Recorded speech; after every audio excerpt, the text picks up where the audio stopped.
Welcome in, everyone, to RedRaiders.com. I'm Zach Long with Don Williams, and I'd like to welcome Krista Pirtle to our Texas Tech sports coverage team for the upcoming season.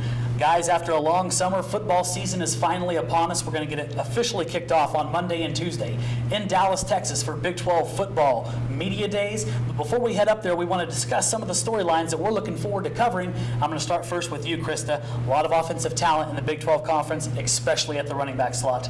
A lot of people are looking at it because only 2 quarterbacks are going to be at Media Day. However, there's a lot more experience in the backfield beside those QBs. 9 of the running backs have been voted to the Doak Walker preseason award watch list. And we're loaded all over the Big 12. Lake Seastrunk of Baylor, who's claimed he's going to win the Heisman, he is a front runner for this award, and he is going to roll in the backfield and down the field. His running mate, Glasgow Martin for Baylor, both of them called the Thunder and Lightning at BU, they will do well. Also, looking down the list, a surprise is Texas' trio of running backs did not make the list because they were not healthy last season, but they look to improve this year.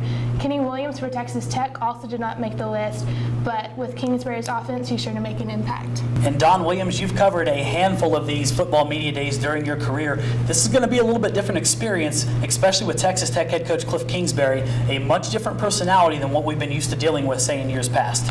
Yeah, I'll be interested to see just sort of the reception that Cliff Kingsbury gets. And he's a very different style of coach, at least from a media standpoint, than what Texas Tech, people who cover Texas Tech are used to. Tommy Tuberville, of course, it's been well documented. It's very smooth and a CEO type.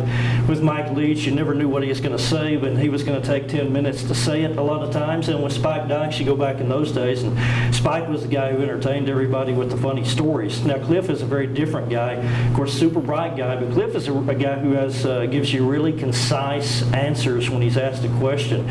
I think he packs a lot into what he says, and is very informative, but it's 3 and 4 sentence answers. He's very rapid fire. You know, Zach, and you've been to a bunch of Big 12 media days, there's a whole bunch that goes on at one time, and there are a lot of interview opportunities. I'll be curious to see kind of what the crowd is like for Cliff Kingsbury.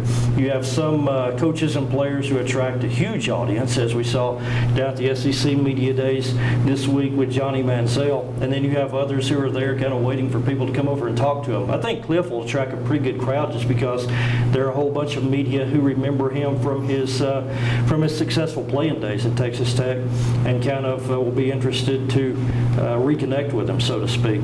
Krista, back to you, something we've kind of been talking about all over the summer and then maybe even a little bit more now. If you want to trust the media, this is an extremely wide open conference race entering this football season. Let me give you a hint. No one knows who's going to win the Big 12 conference. It is wide open. The difference between the first 4 teams in these votings, less than 50 points. Once again, who knows who's going to win? At the top is Oklahoma State. They have the most talent returning. They've got 2 QBs back in the pocket. We'll see how they go because one of them has a better arm, one of them has better legs. We'll see just how that matches up. And then behind them is Oklahoma. They haven't really had as big of a bite as they have in the recent years. Both Oklahoma and Texas have kind of lost their power, and people aren't going to vote for them just because of the logo on their helmet. They want them to prove what they're going to do on the field. TCU is up at number 3, and we'll see how they do with Paul Hall back in the pocket. Who knows how that's going to turn out, but they also have 2 solid guys in the running back position. And then Baylor comes in at number 5, followed by K-State at 6. You can never underestimate Coach Bill Snyder for Kansas State, so they'll probably surprise us again this year, even with the loss of Heisman finalist Colin Klein. And then Texas Tech comes in at number 7. It's really a toss-up for Tech with Kingsbury with his fast-paced offense, and the defense is going to go from 4-3 to 3-4, all different sets, so this year is going to be pretty interesting. And Don, something you and I were talking about, you look at these rankings, if you buy into them, a couple things that really stick out immediately. Oklahoma State picked to win the conference, and then Kansas State right back down there at 6th again, just like they were last year. Yeah, Oklahoma State guys are going to get some different questions than what they're accustomed to. I'll be interested to see how they handle being chosen as the favorite in the Big 12 conference. This is by far the highest expectations that we've seen on OSU. Really, you got to go all the way back to 1998 when they were picked 2nd in the Big 12 South. Now, a couple of years ago, they were picked 3rd in the conference, but I think it's a whole new ball game when you're picked to win it all. And And Oklahoma State normally has Oklahoma, Texas, Texas Tech, maybe a Kansas State, somebody else in front of them. And this year they have the bullseye on them, and I think it's going to be interesting. They have a lot of talent back, particularly skill position people on offense, and also. Coach Gundy has a situation there to manage at quarterback. You had the offseason transfer of Wes Lunt to Illinois, which leaves them with J.W. Walsh and also Clint Shelf. Now, I think he will manage that successfully, and you won't really see a quarterback controversy.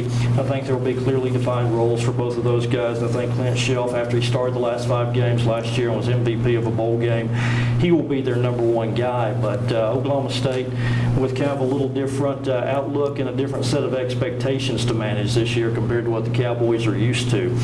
And then the other thing that kind of jumps out at me when we're looking at the preseason Big 12 Conference media poll is you have Kansas State picked down there at number 6. Do we never learn?